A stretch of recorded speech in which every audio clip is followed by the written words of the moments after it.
Ole Miss is reaping the benefits of their on-field success along the recruiting trail.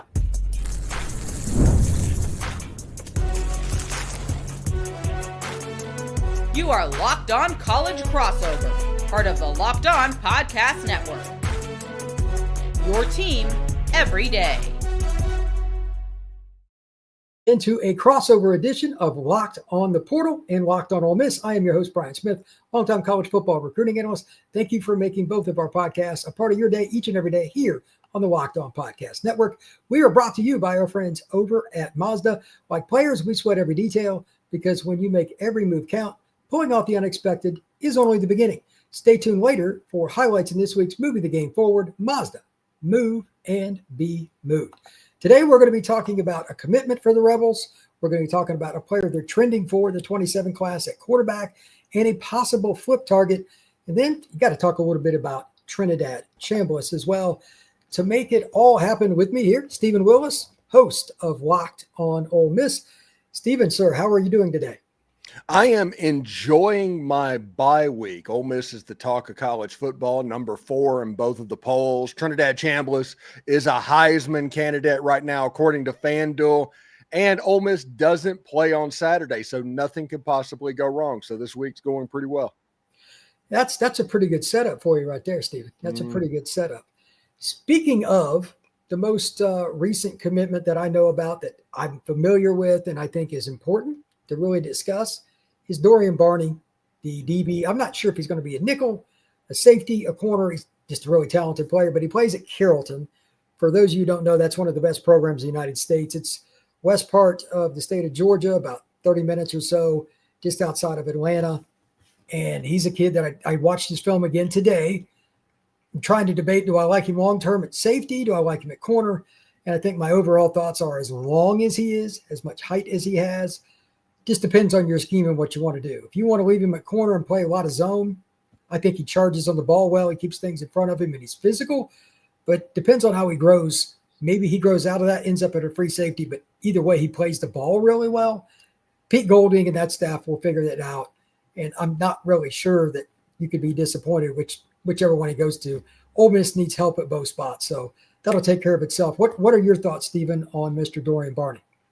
I think if Barney continues to keep growing, I think boundary corner could be in his future because of the length that he would provide. I mean, Mason Dunn is already on that roster. He is probably going to take a step next year. But with Pete Golding and cornerbacks, Pete Golding is renowned, honestly, for finding cornerbacks and then turning them into safeties.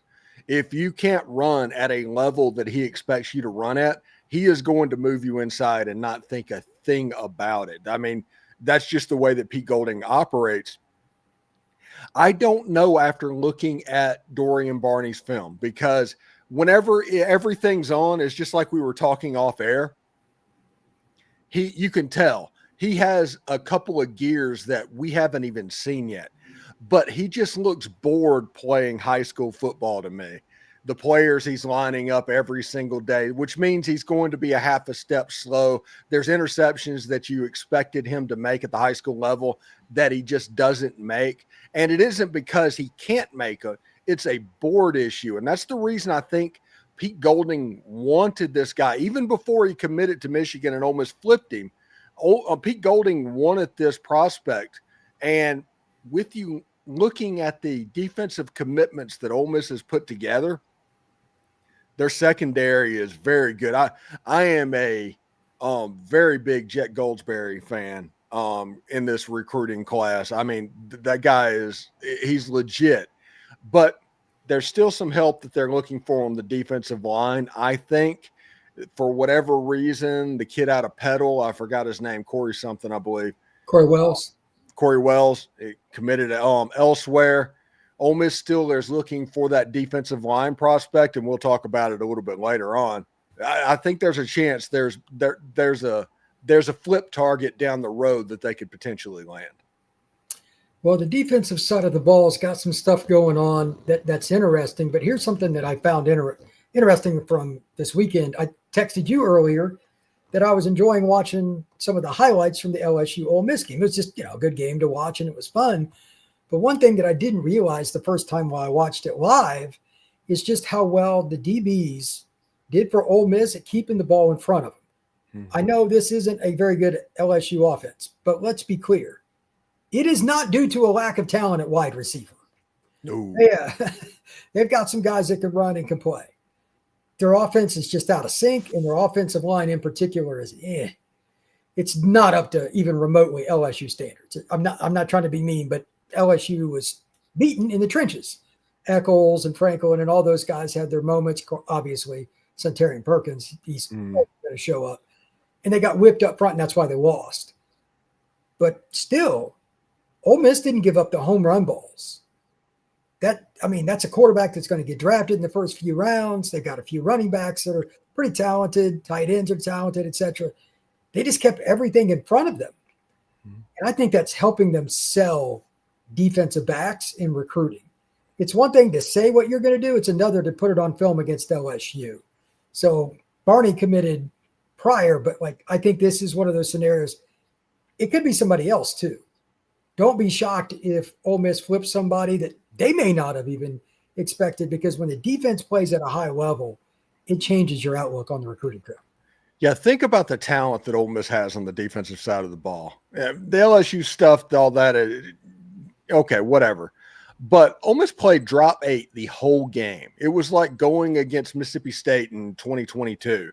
I mean, that was the plan. There was no fear of the run. Every time they ran the ball, Cam Franklin's and Will Eccles, which, by the way, we should take a victory lap on Will Eccles, honestly. We called that one. Yeah, turning out to be a star. Xavion Harris, who had a great game, but now that Cam Franklin and Eccles are starting to bow up a little bit, that's 3 across that defensive line that's pretty good. I think it's important that the defensive line is so good that you can drop back and just play covered, not allow somebody, a pocket passer like Garrett Nussmeier, to turn loose on your secondary. And that was part of the problem that Ole Miss had in Tiger Stadium a year ago. Now, my conspiracy theory, okay? This is my conspiracy theory on what happened at Tiger Stadium last year. If everybody remembers, that was the week after Ole Miss played South Carolina in Columbia and blew them out. And the whole national narrative was about Lane Kiffin and Ole Miss faking injuries. And it was over and over. That's all you heard about for the week. But during the actual game, LSU did not get called for one single holding penalty in that game when you're going against Walter Nolan, J.J. Pegues, Jared Ivey, those guys. I genuinely think the officials were saying to Lane, cut it out. This isn't going to work. That's my conspiracy theory about 2024. Nothing would shock me as bad as the officiating is in college football. Did you see the play in the Wake Forest Georgia Tech game? Did you hear that? No. What happened? The game was over. The guy for Georgia Tech jumped off sides blatantly. They snap it. And if they'd have got a first down, all they had to do is down the ball 3 times. The game's over. He throws the ball just to see if they could get yardage. It's incomplete. They don't throw the flag on the offsides. They have to punt. It goes into overtime, and Georgia Tech wins. Oh, man. Yeah, that's pretty rough. Yeah. So college football has got an officiating problem. There's no doubt about that. When we come back, we're going to talk about the quarterback situation. If there was ever a coach that had the ability to recruit quarterbacks right now and do it very easily, it would be Lane Kiffin. He's the anti-Hugh Freeze. That is the quote of the day, my friend. We're going to talk about that next here on this crossover edition. Today's show is brought to you by our friends over at FanDuel. The NFL season is here, and FanDuel has an offer you don't want to miss. Right now, new customers can bet just $5, and you can get $300 in bonus bets if you win. That's right. Pick a bet, put down $5, and if it hits, you'll unlock $300 in bonus bets to use across the FanDuel app. If you love betting on parlays, if you like betting on halftime scores, even a quarter, maybe it's just player props, whatever you want to do, FanDuel has an option for you. So what are you waiting for? Visit FanDuel.com to download the FanDuel app today and to get started. We are also brought to you by our friends over at Square. If you're like me, you probably like going to a local place, whether it's your local watering hole, whether it's a local guy that works on your car, maybe it's to buy clothes, whatever it may be.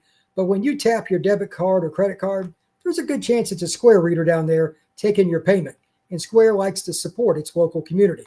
For me, I've got several places around the South when I go scout high school football that I stop at a coffee shop. Sometimes it's a place that I just hang out. Maybe it's a bookstore, whatever it is. And I like going to the local places to support my places every chance I get over corporate. It's just something I think that's good for myself and for a lot of communities.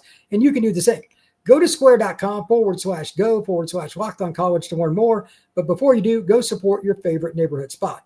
You'll be happy you did. Square. See you in the neighborhood. All right, Stephen, let's talk a little bit about Keegan Croucher, quarterback recruiting, and just kind of the overall weirdness of college football, how one quarterback ends up being replaced by another. Who knows who it's going to be by the end of the year for Ole Miss? Anything is possible with Lane. But one thing is very certain. He's never had a hard time recruiting quarterbacks. And if there was ever a better time to do it, I don't know when it would be. But for those that don't know, Keegan Croucher, he's a class of 27 quarterback. I've seen him throw. He's from the Northeast. He's a guy that he can move, but more than anything else, he's just very accurate. He's not going to run like Trinidad is, but he can move enough to run RPO and create some problems. And he's just an on-time, on-rhythm passer that has got offers from a bunch of schools. And right now, Ole Miss is the pick. He's got Penn State and a whole bunch of other schools from the Northeast after him. So it seems a little odd that maybe Ole Miss is the pick, but if you watch Penn State's passing game, you might know why. It's hard to watch. That, by the way, that just blows my mind. It's amazing how much money Penn State has and they can't figure quarterback out. But I digress. If you want to talk about that, it's because they've spent 2 years talking about how great Drew Aller is. Oh, boy. To the point where you can't go the other direction. They let Bo Perbula go to Missouri. He's better. It's a better quarterback. Yeah, it's not even close. It's not even competitive. No offense, but it's blatant just watching Missouri. By the way, I think Missouri's got a great chance to make the playoff because of Perbula. If I played on a neutral field right now, I would take Missouri because I trust him more than I do Drew Aller. But again, that's another subject. And I've said for 4 months, the two most underrated teams in the Southeastern Conference is Ole Miss and Missouri. Well, I think both of them are trending towards being in the playoffs, so you picked very well. Yeah, not underrated now, but underrated then. Yep. The question I have for you, with the situation they have right now at quarterback, they've got a kid from Texas. It looks like they're going to get Keegan Croucher. He's a top 10 quarterback in the class of 27. Do you think Lane would take Croucher right now if he called him up? Or is there a pecking order? I haven't, I don't know Ole Miss like you do. What's your take on that? Because I think he's really good.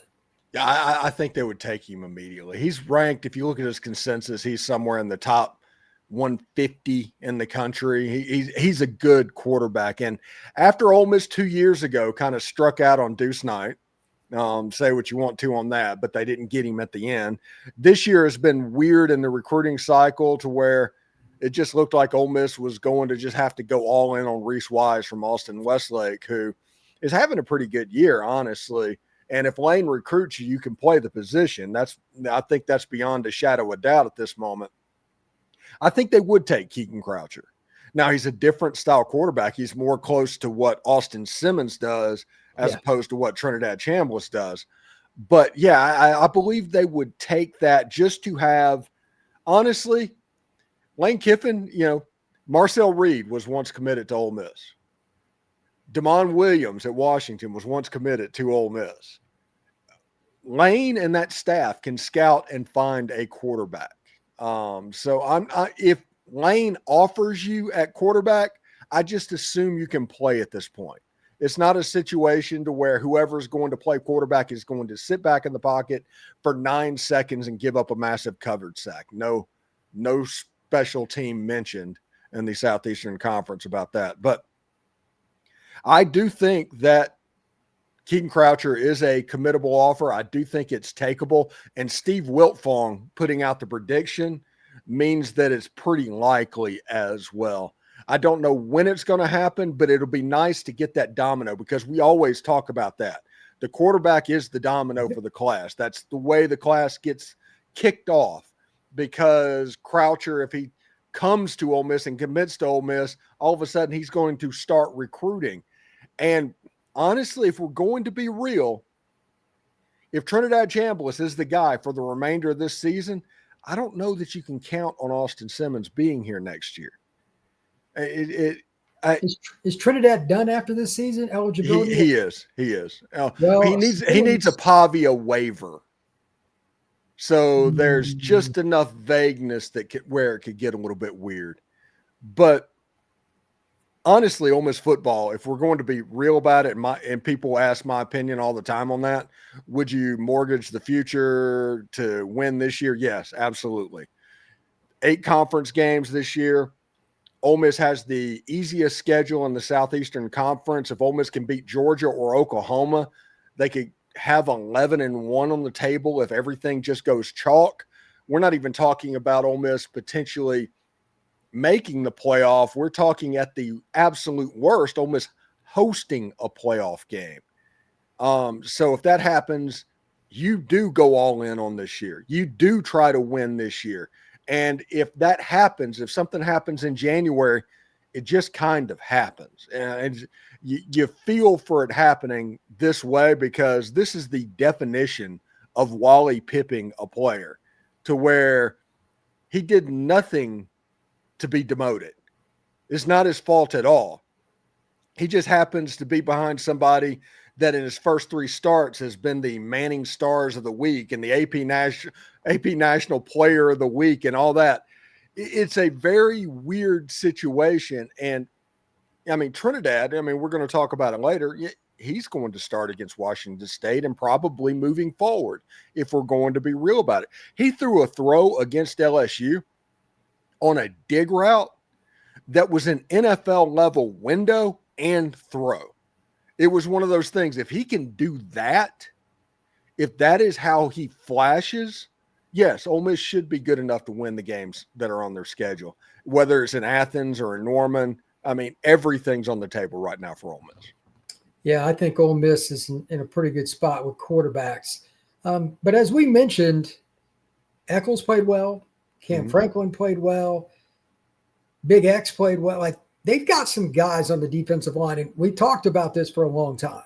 For Ole Miss to take the next step as a program, you got to be able to get the in-state players that everybody out of state wants. And the names are pretty straightforward. Texas A&M, LSU, Auburn, Georgia, those kind of schools, and of course Bama, have raided Mississippi forever and stolen the linemen. They've done it forever. That sophomore group of kids in particular for the Rebels, a lot of in-state players. This is why you recruit your home state if you're Ole Miss. So we're going to be talking about a kid that has ties to the program, who's another lineman, but he is committed to a rival. That is next here on this crossover edition of Locked on Ole Miss and Locked on the Portal. Today's show is brought to you by our friends at Mazda, who crafts cars for those who do more than simply move. You can make everyday drives feel like anything but, from smooth handling to intuitive controls. And with all-wheel drive standard in every crossover SUV, you can drive with confidence through almost any season. Like players, we sweat every detail because when you make every move count, impossible becomes irrelevant. Mazda. Move and be moved.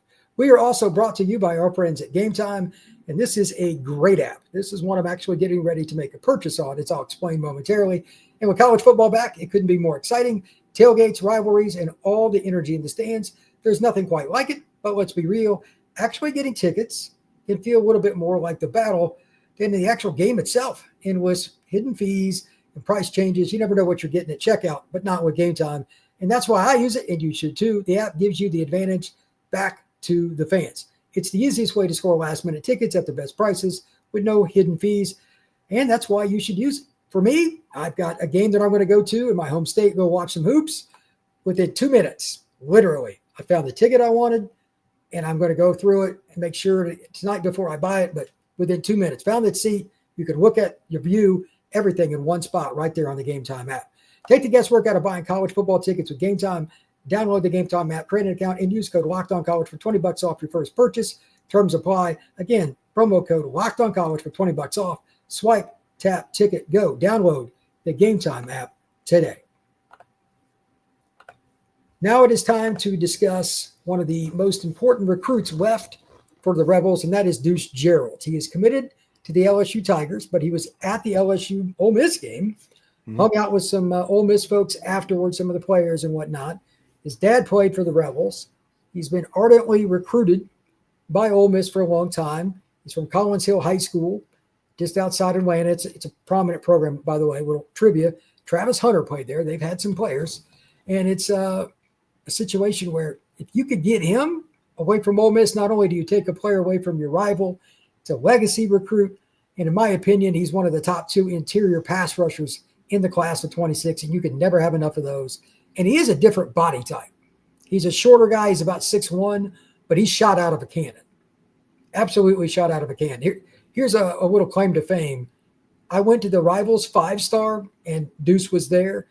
I was just taking video. I posted one to my TikTok and all that stuff, and one to the basic YouTube page for shorts on Locked On the Portal. It did 2.5 million views in less than a month.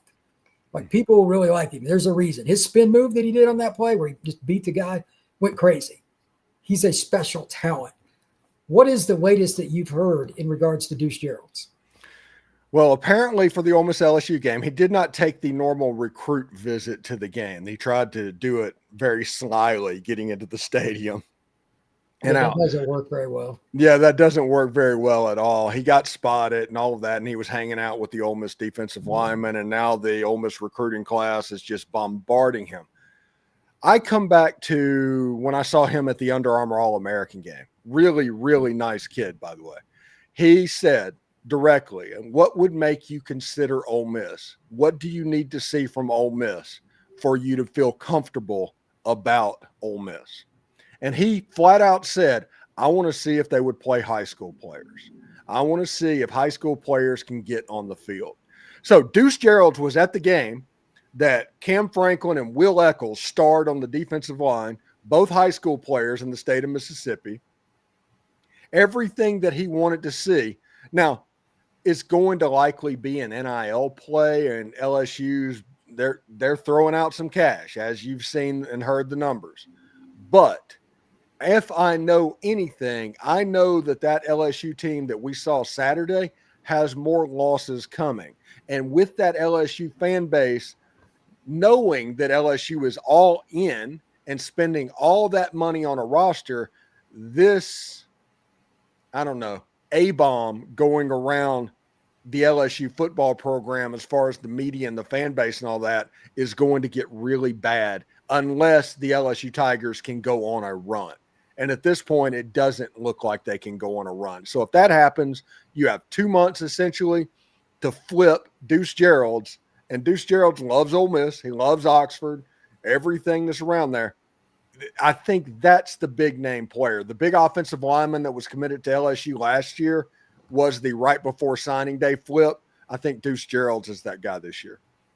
Wouldn't shock me. Those two schools butt heads quite a bit. And I think part of it is just kind of back to Trinidad Chambliss and the team's success.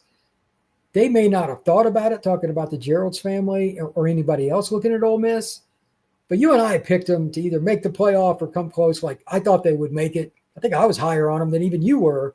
Mm-hmm. But if they make it, like if it's, let's say, November 15th and they're sitting at 9-1 or something like that, and they're just squarely in the playoff hunt, I don't think it's just Deuce Geralds. I think it'll be there'll be guys that you and I don't even talk about right now, Stephen. Yeah. Like, it's going to be somebody. Winning matters.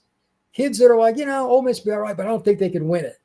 If they show they can be a top 6 to top 8 seed this year, that changes your recruiting long term. Not just 26 kids, 27, 28, 29, 30. All those kids are learning about Ole Miss on the fly. It happens. I mean, like last year, I'm sure Arizona State picked up some recruiting wins because they made the playoff and they were very competitive with Texas. Probably kind of got screwed, to be honest with you. But that's how it happens. If you have a run like that, then you can have a run in recruiting thereafter. And that leads me back to my final point here. Not only is Ole Miss winning, it's fun to watch them. Mm-hmm. Even if you're a defensive player like Deuce, Trinidad's a great story. You could argue he's the best story in college football right now. He's certainly in the conversation. Yeah. That cannot hurt recruiting. What's your take on that?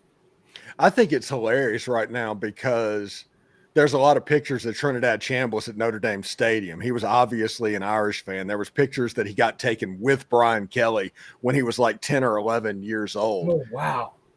Yeah, it's one of those things. And then beating Brian Kelly in that game, I imagine that game meant something to him because he was a Notre Dame fan and all of that, and probably the respect that he had for Brian Kelly. Listen, one of the core tenets of this football team is fun.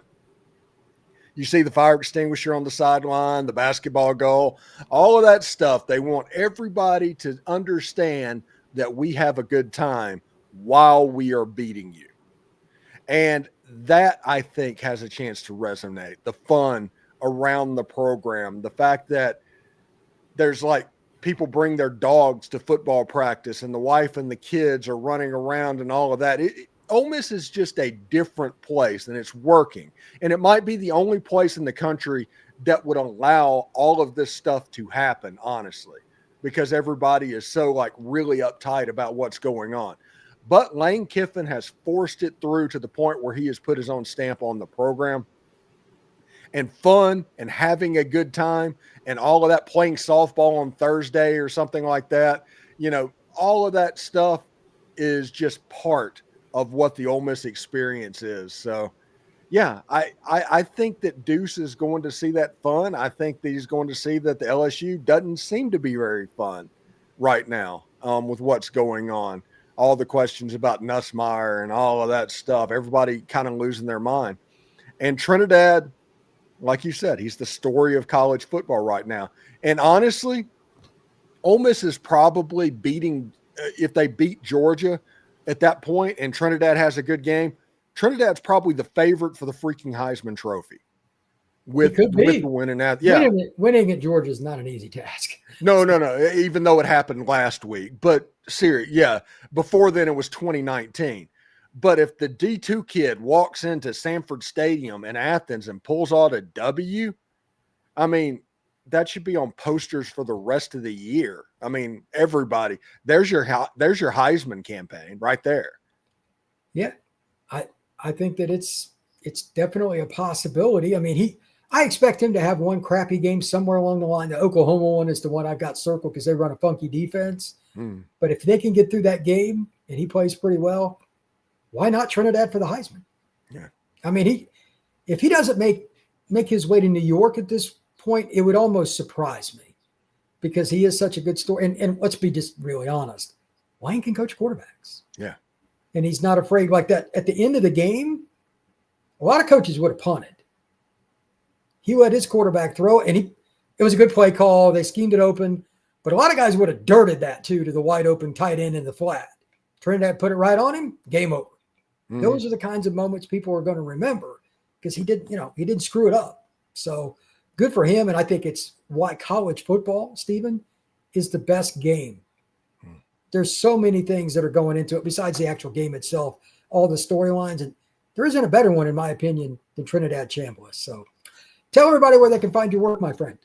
You can catch me on Locked On Ole Miss on YouTube or wherever you listen to your podcast. We talk Ole Miss football. We try to pride ourselves on being the most fun way to follow Ole Miss sports. Whenever other people are doom and gloom, we will tell you the story and kind of phrase it and frame it in a very fun way. So stop by, hit the Twitter address down below.